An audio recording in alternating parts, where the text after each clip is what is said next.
Rašysime pirmiausia laišką Kalėdų seneliui, prašydami tokių dovanų, kurios yra dvasinės, nematerialinės.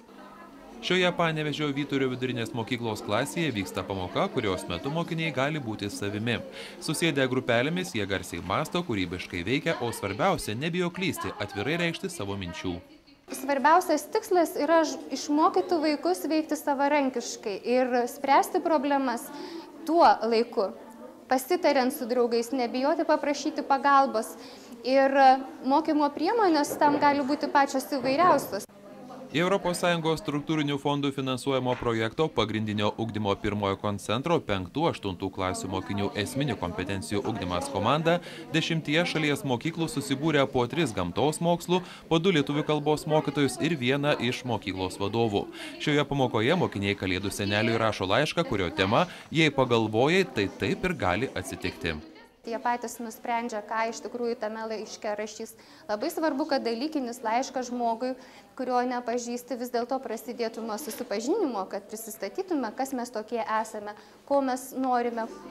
Įsitikinti, kad penktokai greiti, kūrybingi ir drąsūs netrukome po 15 minučių laiškai jau parašyti. Mielasis Kalėdų seneli, aš esu Eugenijus Vadluga, panevėžietis. Sveikinu su artėjančiomis Kalėdomis. Ar gera jums gyventi Laplandijoje? Kiek jums metų? Man sekasi visai neblogai. Gerai sekasi mokslai, tačiau nesu labai geras. Mama jau pranešė, ko norėčiau dovanų, todėl čia apie tai nerašysiu. Mokytojos teigimu, pamokose ieškoma būdų, kaip įtraukti vaikus į sąmoningą aktyvų mokymąsi, nes pamoka, kaip paskaita, mokinių jau nebeveikia. Mes išsivertinam patį savo darbą, tik mokytoja kai kuriuos darbus. O kitose grupėse galbūt ten mokytojai viską vertinam. Skaitome knygas, pasakome visokius pasakojimus apie tos vaidiname. Ir taip dirbti įdomiau, nes vis man didesnis įspūdis, kad taip mokintis. Vis įdomiau ir taip lengviau mokintis. Pačiam netgi ir linksmiau net. Mokyklos vadovė džiaugiasi projektu. Jis išjudino ne tik komandos narius, tačiau ir visą mokyklos kolektyvą. Neužtenka sėdėti pamoko ir galvoti, kad tu mokytis moki.